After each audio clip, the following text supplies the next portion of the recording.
The rain had already started by the time my mother called, the kind of cold Charleston rain that turns the streets into black mirrors and makes every red taillight look blurred and distant. I was still at my desk when my phone lit up with her name, and for a second, I almost let it ring out. It had been a long day at the shipping firm, the kind that leaves your shoulders tight and your eyes dry from staring at contracts, invoices, and compliance reports for too many hours without standing up. I remember looking at the screen, watching it vibrate across a stack of paperwork, and feeling that familiar little knot of dread I had never been able to explain, at least not honestly. My mother didn't call just to chat. Not really. In our family, calls like that usually meant something had gone wrong, and somehow, even before answering, I already knew the wrong thing would eventually be handed to me. When I picked up, she didn't say hello. She just said, "Come home. Your brother needs you." Her voice was clipped too controlled, the way people sound when they've already been talking about you before dialing your number. I leaned back in my chair and stared at the rain crawling sideways across my office window. "What happened?" I asked. There was a pause on the line, not long, but long enough to tell me she was choosing what version of the truth to offer first. "Just come," she said. "Please don't make this harder than it needs to be." Then she hung up. That sentence stayed with me the whole drive over. Not because it frightened me, but because of how familiar it felt. In my family, "don't make this harder" had always meant don't ask too many questions, don't challenge the story already being built, don't refuse the role assigned to you.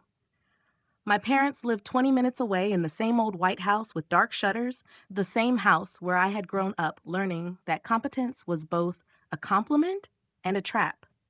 My older brother Ethan had always been the one people worried about, the one people rallied around, the one whose mistakes were somehow recast as potential. Ethan was 41 now, handsome in that worn-down, slightly careless way some men manage to remain even after life starts asking for repayment. He had opened a trendy restaurant downtown 2 years earlier, and my parents had acted like he'd launched a dynasty. There had been articles in local magazines, ribbon cuttings, champagne photos on social media, my mother forwarding me reviews as if I were supposed to feel proud rather than exhausted. I had attended the grand opening in a navy dress after leaving work early, hugged investors, smiled for photos, and listened to my father tell everyone, "Ethan's always had vision." No one mentioned that vision had required family money, family connections, and the kind of forgiveness extended to him on a schedule I had never once been offered. When I pulled into the driveway, every light in the house was on. The dining room chandelier glowed through the front window, and I could see movement inside before I even stepped out of the car. That should have warned me. Houses look different when they're trying to appear innocent. I went in through the front door and found all three of them already in place, like they had been waiting for a meeting to begin. My mother sat at the head of the dining table with her hands folded too tightly. My father stood near the sideboard, one hand braced against the chair back. Ethan sat across from the empty seat they had clearly left for me. There was a thick folder on the table in front of him. He didn't look up when I entered. That was the first moment my stomach turned. "Sit down, Naomi," my mother said softly. I stayed where I was. I still had my purse over one shoulder and my car keys in my hand. "No," I said. "Tell me what happened." Ethan rubbed the back of his neck and glanced at my father, who stepped in exactly the way he always had when Ethan's messes needed translation. "The restaurant's in trouble," he said. "Cash flow problems, delays, repairs, payroll issues." His voice was calm, steady, even faintly irritated, as if the real inconvenience here was my need for context. Ethan finally spoke. "It's temporary," he said quickly. "I had a deal almost lined up. I just needed a little room to breathe." I looked at him, then at the folder. "Then why am I here?" No one answered immediately, and in that pause, I felt something inside me sharpen. My mother looked down at her hands. My father exhaled through his nose. Ethan swallowed. Then my mother said, "Your brother used your information to secure financing." For a second, the room seemed to tilt. I actually laughed just once, because the sentence was too monstrous to land all at once. "Used my information," I repeated. "What does that mean?" Ethan leaned forward, palms flat on the table now, suddenly eager in the way guilty people get when they think they can still talk faster than the truth. "It wasn't supposed to become this big thing," he said. "I just needed a bridge loan to get through a slow quarter. Then one lender turned into two. And then there were suppliers, and I thought I could fix it before anyone noticed." I stared at him. "Anyone noticed?" My voice came out lower than I expected. "Ethan, what exactly did you do?" My father answered instead. "The loans are in your name." He said it flatly without apology, like he was announcing weather. I looked from him to my mother, and when I saw that she still couldn't lift her eyes to mine, everything clicked into place. This wasn't a confession. This was a strategy session. A decision had been made before I arrived, and I had been summoned to cooperate. "How much?" I asked. Ethan didn't answer. "How much?" I said again, sharper this time. My father stepped closer to the table. 310,000. The number struck me with such force that for a second I couldn't breathe properly. $310,000. Not a favor. Not a temporary patch. Not a misunderstanding. A demolition. I set my keys down very carefully on the edge of the table because suddenly I didn't trust my hands. "You stole my identity," I said, staring directly at Ethan. My mother flinched at the word. My father's jaw tightened. "Don't use language like that," he snapped. I turned to him so slowly it almost felt deliberate. "What language would you prefer?" I asked. "Creative borrowing? Family financing? He forged documents in my name." Ethan stood then, too fast, knocking his chair backward. "I was trying to save everything," he said. "You don't understand the pressure I was under." I looked at him and felt a coldness settle through me, deep and total. "No," I said. "You don't understand what you've done." Then my father said the thing that finished it. "You're in the best position to absorb this," he said. "You have stable income, no husband, no children, no one depending on you. If you take responsibility now, we can contain the damage." I remember hearing the rain against the windows, the low hum of the refrigerator in the kitchen, the tiny crystal rattle of the chandelier above us. Ordinary sounds. A normal house. A family home. And in the middle of it, my father calmly telling me that because I had built a careful life, they had chosen mine to set on fire. I looked at my mother one last time. "How long have you known?" I asked. Her lips trembled, but she said nothing. That silence told me everything. I reached for the folder. My father put his hand on it. "You don't need that," he said. I looked at his hand until he moved it away. Then I opened the folder and saw copies of account statements, delinquency notices, loan balances, and signatures bearing my name in a shape so close to mine it made my skin crawl. I closed it, picked it up, and slipped my keys back into my hand. "That is not my debt," I said. My father's voice dropped low and hard. "If you walk out and make this public, don't bother coming back." I stood there for a second, the folder pressed against my side, the rain hammering the windows, my mother crying now in silence, Ethan pale and restless, my father rigid with certainty. Then I said the only true thing left in the room. "Then I won't." And I walked out into the storm. I drove home through the rain with both hands locked on the wheel so tightly my fingers ached by the time I pulled into my building's garage. I don't remember much about the drive except the rhythm of the wipers and the strange, unnatural steadiness inside me. I had imagined that if my family ever betrayed me in some final, undeniable way, I would break apart instantly. I would scream, cry, call someone from the car, sit in the driveway until I couldn't breathe. Instead, I moved through everything with a kind of cold precision that frightened me more than panic would have. I parked, took the folder from the passenger seat, rode the elevator to the third floor, unlocked my condo, and stepped into a silence so complete it felt like another country. I dropped my purse on the kitchen counter, set the folder beside it, and stood there in the dark with rainwater still clinging to my coat, listening to the hum of the refrigerator and the distant thud of the marina lines knocking softly against the docks below. Then I turned on the light over the stove, opened my laptop, and pulled my credit report.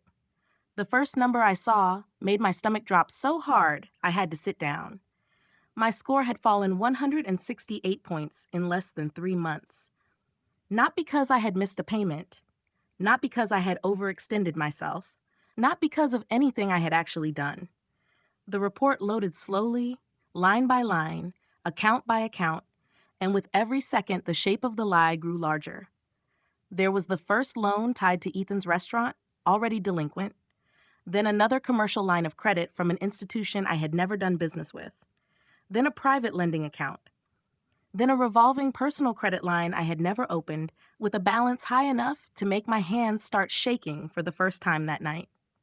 I leaned closer to the screen, forcing myself to read carefully, because when something is terrible enough, your mind will sometimes try to blur it into something survivable. I didn't let mine do that. I read every number, every date, every lender name, every mailing address attached to the accounts. One of the addresses was my parents' house. One was Ethan's restaurant.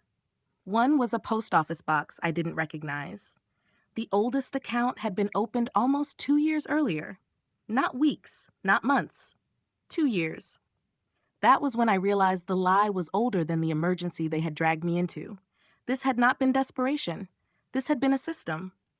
I sat there staring at the screen long enough for the coffee table clock to tick through 11 full minutes before I moved again. Then I picked up my phone and called Lena. She answered on the first ring with that clipped, alert tone she used when she knew something was wrong and had already decided to skip the part where normal people ease into the conversation. "What happened?" she asked. I looked back at the glowing report on my screen. "My brother used my identity to finance his business," I said. Even out loud, it sounded unreal, like the plot of some legal thriller I would have rolled my eyes at if anyone had pitched it to me a month earlier. There was a pause on the other end. Then Lena said, "Don't touch anything. I'm coming over." 45 minutes later, she was in my kitchen in jeans, boots, wet hair, and no patience for comfort that didn't lead to action. She put a bag of takeout on the counter, though we both knew we weren't going to eat, pulled out her glasses, and said, "Show me everything." We spread the papers from my family's folder across the kitchen island and matched them against what I had downloaded online. Lena moved through the documents the way surgeons move through tissue, careful, unsentimental, precise. She didn't waste time telling me how horrible it was. She didn't give me the soft version first.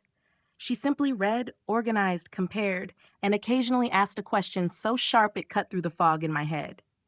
"Did you ever sign this? Was this address ever yours? Did you knowingly authorize any refinancing? Who had access to your tax records?" Each answer peeled back another layer. By midnight, we had built the first real timeline. Ethan had opened the earliest fraudulent account nearly 2 years before. About 6 months after that, the first loan had been refinanced using a forged version of my signature. A year later, another line of credit had been added. Then a personal revolving account. The balances climbed in stages, as if each successful lie had given him confidence to build the next one. "This isn't one desperate choice," Lena said quietly, tapping the stack with one finger. "This is repeated fraud." I sat down on one of the bar stools because suddenly standing felt like too much effort. "My mother knew," I said. Lena looked up at me. "You know that?" I nodded. I asked her how long she'd known. She couldn't answer. Lena took off her glasses, folded them, and said, "Then you need a lawyer before your family realizes you're not going to quietly take the hit." I barely slept that night. I made coffee at 1:20 in the morning just to have something hot to hold. And by 2, I had started a handwritten list on a yellow legal pad. Lender names, account numbers, dates opened, balances, addresses of record, possible access points to my information. The list kept growing. My social security number, my old tax returns, pay stubs, signature samples, employment verification, copies of my driver's license from family insurance files years ago. The deeper I went, the more I understood something that made me feel physically ill. Ethan hadn't just taken advantage of me. He had built his escape plan from the ordinary trust of being related to me.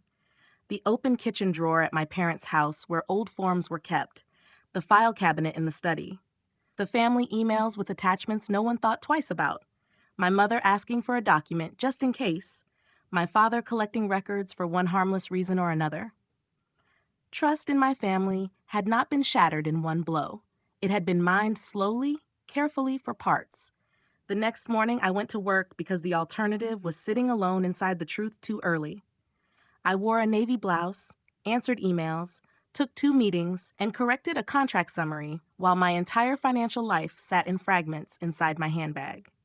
At 10:40, I went down to the parking garage and called a forensic fraud attorney named Gideon Price, whose name Lena had texted me before sunrise with only 3 words, "Call him today." His assistant tried to offer me an appointment later in the week.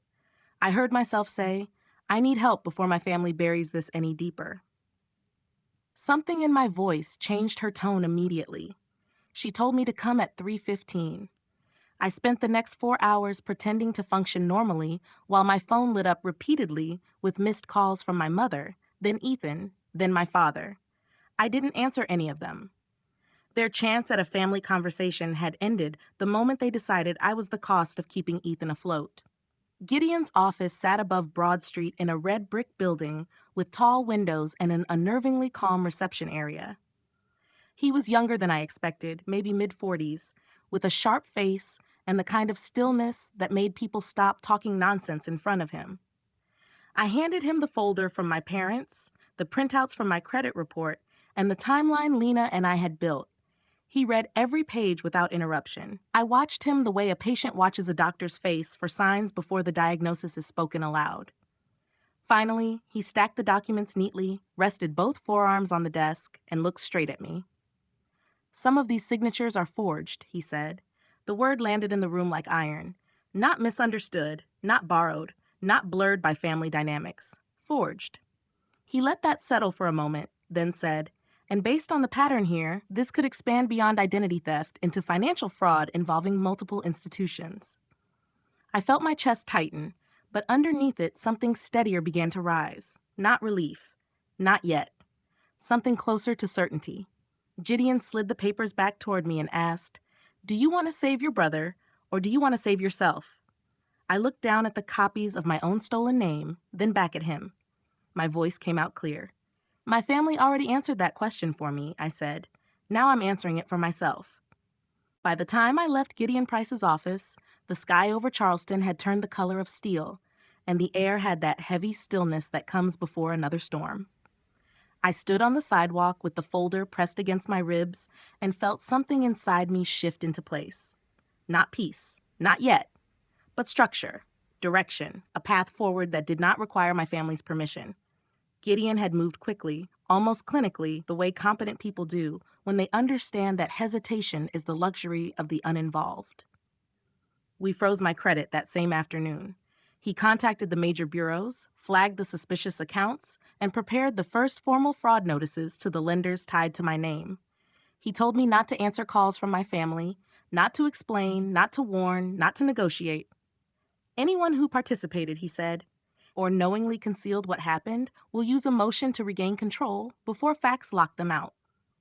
I remember nodding, but the sentence stayed with me long after I got in my car. Use emotion to regain control. That was my family's native language.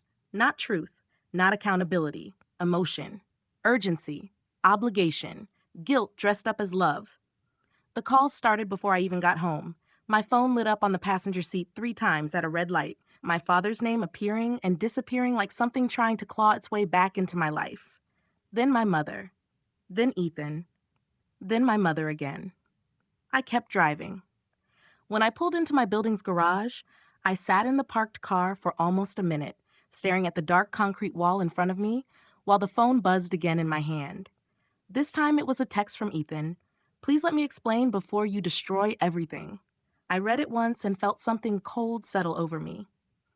Not because of the words themselves, but because of the instinct behind them. Not before you find out more. Not before this gets worse. Before you destroy everything. Even now, even after using my identity like a credit line he believed he had inherited, he was still trying to place himself on the side of innocence and me on the side of ruin. I locked the phone, put it in my purse, and went upstairs. My apartment felt different that evening. Smaller, maybe. Sharper. The same furniture, the same view of the marina, the same half-read novel on the arm of the couch, and yet all of it looked like the set of a life someone had almost managed to steal out from under me. I made tea I didn't want, and sat at the kitchen island going over Gideon's notes when the intercom buzzed. At first I thought maybe Lena had come by without texting, but when I pressed the camera feed on the screen, I saw my mother in the lobby, standing with both hands wrapped around her purse strap like she was holding herself upright with it. Her face looked pale, pinched around the mouth, older somehow than it had 3 days earlier. I should have told the desk to send her away. Instead, I pressed the door release. I think some part of me still needed to hear her say it out loud, needed to know how far she had gone and how long she had chosen to stay there. When I opened the door, she stepped inside, like someone entering a church after doing something they knew they shouldn't have done. She looked around automatically, taking in the neat living room, the papers on the kitchen counter, the legal pad, the envelopes from Gideon's office, the yellow sticky flags marking key pages. Then she looked at me. "Your father is beside himself," she said. Not hello, not how are you. Just the immediate transfer of emotional burden, exactly where she had always placed it. I crossed my arms and waited. She set her purse down on the chair by the door, but did not sit. "Naomi," she said, voice trembling now, "if you keep going, Ethan could lose everything. His business, his marriage, his reputation." I stared at her. "He used my name to open 4 fraudulent accounts." Tears flooded her eyes instantly. "He panicked," she whispered. "He made terrible choices, but he was under so much pressure." I actually laughed then once softly because the sentence was so familiar. Pressure, stress, hard times. Ethan had always been surrounded by language that made his choices sound like weather instead of decisions. I stepped closer to her. "And what was I under, Mom?" I asked. "What do you call the pressure of discovering your own family was willing to let you drown quietly so your son wouldn't have to look bad in public?" She sat down then, almost collapsing onto the edge of the sofa, and covered her mouth with one hand. "Please," she said again, "please don't do this." There it was. The same phrase as before. Not "don't let him do this." Don't let the truth come out. Don't let the structure collapse. Don't do this. I looked at her and felt grief rising under my anger like water beneath cracked ice. Because I loved her. That was the terrible, useless truth of it. I loved her enough to know exactly what she was doing and still wish, for 1 weak second, that she would stop. "How long have you known?" I asked. She didn't answer. I took another step forward. "Not about the first loan, not about the restaurant's money problems. How long have you known he was opening accounts in my name?" Her face changed then, and I knew before she spoke that the answer would be worse than anything she had said yet. "Since the refinancing," she whispered. My throat tightened. "When was that?" She looked down at her hands. "About 1.5 years ago." 1.5 years. I turned away from her because for a moment I could not trust my face. 1.5 years of birthdays, Sunday dinners, forwarded articles about Ethan's restaurant, my mother asking if I was working too hard, telling me to take care of myself, hugging me goodbye with full knowledge of the knife already in my back. I walked to the balcony doors and stood looking out at the dark marina lights trembling across the black water. "Did Dad know?" I asked without turning around. She did not answer. The silence was answer enough. When I finally turned back, she was crying openly now, shoulders shaking, mascara smudging beneath both eyes. And still, even then, some exhausted part of me noticed what she had not said. She had not said she tried to stop him. She had not said she fought with my father. She had not said she warned me, or even came close. She had simply known, and remained. The loyalty in my family had always run downhill toward the person making the biggest mess. I walked to the front door and opened it. She stared at me for a second, as if she genuinely hadn't expected the conversation to end that way. Maybe she thought confession would buy absolution. Maybe she thought tears would reopen the old channels of pity and responsibility. "Naomi," she said, standing slowly, "if this becomes criminal—" I cut her off. "It already is." The words landed between us hard and final. She froze. I had never spoken to her like that before. Maybe that was what finally convinced her the old version of me was gone. She picked up her purse with trembling hands and walked toward the door. At the threshold, she turned back once more, eyes red, face drawn and frightened. "I was trying to keep the family together," she whispered. I looked at her and said the truest thing I knew. "No, Mom, you were trying to keep Ethan protected." She flinched like I had struck her. Then she stepped into the hallway and I closed the door.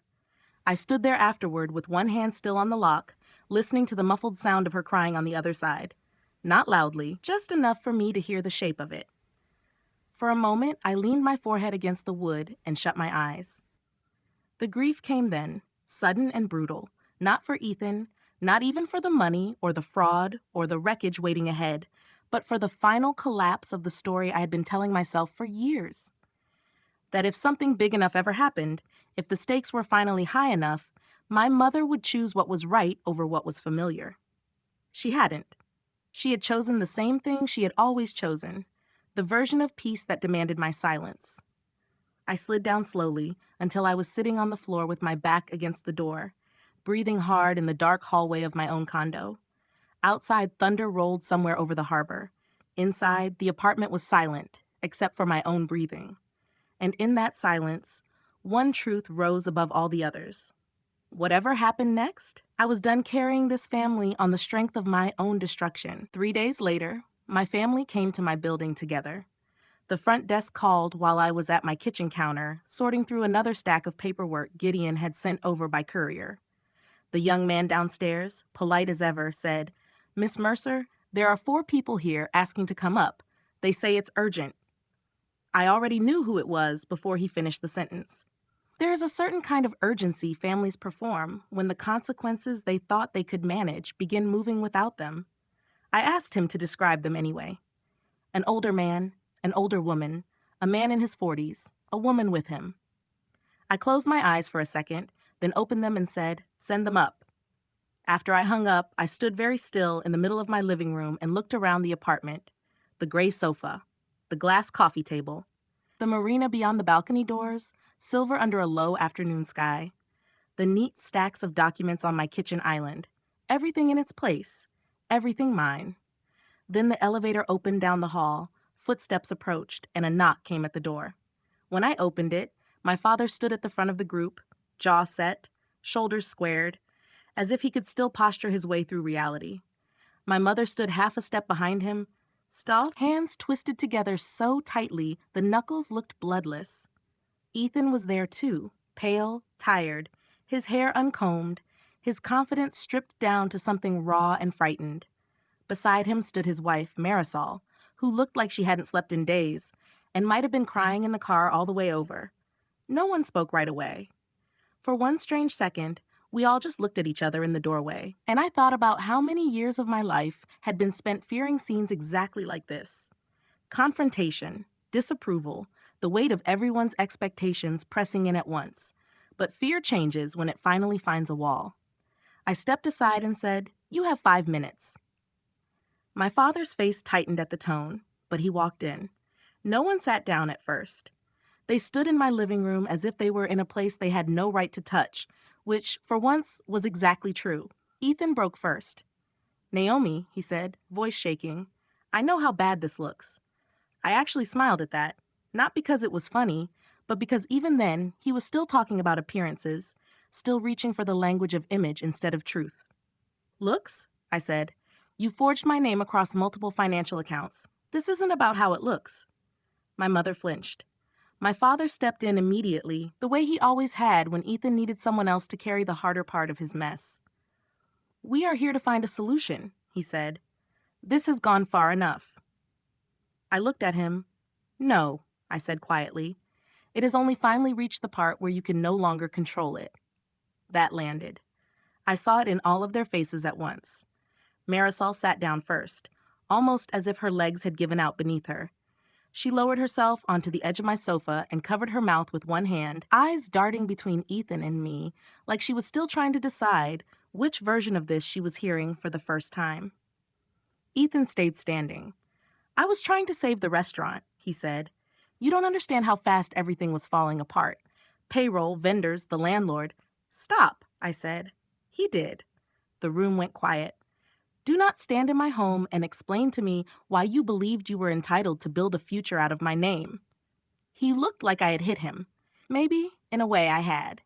People like Ethan never expect language to become a weapon when it has always served them as a shield. My father exhaled sharply. "That's enough," he snapped. "We all know mistakes were made."